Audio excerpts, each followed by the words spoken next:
waxaa shalay 7 subaxnimo lagu dilay dalka Yemen ee magaalada Sanca gabar Soomaaliyeed ee lagu magacaabo Muna Maxamed Xasan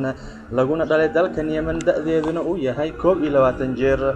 kuwa oo la aqoonsanin cidda dilkeeda ka dambeysay sababta loo dilay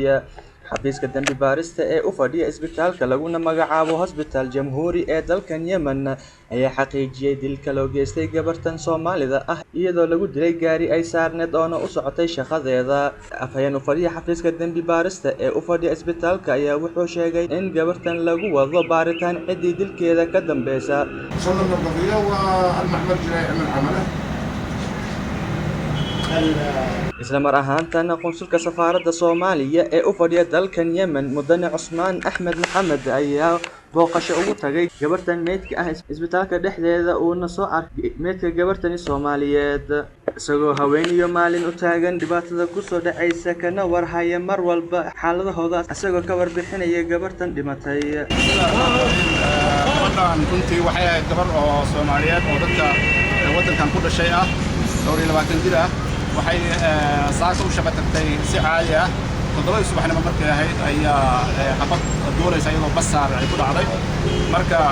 baaritaankii uu socdaa sida aad arkayseen waxaan booqanay isbitaalkii ay gabadhu meydku yaalay waxaa weli socda baaritaankii gabadhaas oo lagu magacaabi jiray Muna Maxamed Xasan Allah u naxariisto saakay dhimatay xabaddeena ku dhimatay laakiin wixii natiijada kullu waa waan doonaa marka warar iskala sabah hadda soo baxayo ilaa ay iminka ma caddo cidda dishay oo ka dambeysay dilkeeda laakiin qoladii isfasaasiyay baa xabadu ay ka soo kuushay baa leeyahay dadkii dilay ilaa iminka lama hayo gabadhaas gabar waxay ahayd bas bay saarneed dad kale bas ma saarneed laakiin macalaasab xabada ayada way ku dhacday ilaa hadda lama hayo cidda dishay laakiin ilaahay idankiisa ku daba jira waxaan rajaynaynaa hay'adaha baaritaanku inay soo saari doonaan qofkii dilay waxay ku xiran tahay dadkii ehelka ee gabadha dhalay hadda waa arkayseen waalidkeed baa meesha joogay iyo dadkii maaragtay qaraabada ugu dhawaa baa joogay runtii waxaan ka rajaynaynaa dadka ayaga aysan ayagu aysan ku degdegin dowladda ruuxa inay waafaqaan annagu ka mas-uuliyaddana waa gudanaynaa oo ku saabsan inaan ogaano qofka Soomaaliga ama dhintay nooca uu ku dhintay inaan xaaladiisa ogaano ilaa meesha ugu dambeysay gaarsiino laakiin waxaad ogaanaysaa waalidku inuu leeyahay go'aanka ugu dambeeya haddii uu waalidku uu go'aan ku gaaray in uu ka tanaasulo xaqiisa isaga u taala laakiin annagu حتى قفص الصومالية إن أنا قلت أنا زوجي تريبا أنا من سنة هاي والدي ما قبل بدنا هذا ولا هذا من آدم وعلي وهذا صعد هذا الظروف هذا بالجدير هذا كان لما شنك كيلو وقوت اللي يصير العقارات بالجدير أو حالة هذا بودن كسر حالة صحيح سامين يساو حياة بدن أو مركي هرب بس لا إلى إسكفهم الله هذا ولا كيسين كل كيلو هذا في الدنيا هاي معلومة بدن هاي لما يا سيابك اللي يكون كل مرة qonsulka safaaradda Soomaaliya Mr. Cusmaan Axmed Maxamed ayaa sidoo kale faahfaahin ka bixiyay heerkii lagu sameeyay isbuucii hore ee la soo dhaafay weerarkii la soo dhaafay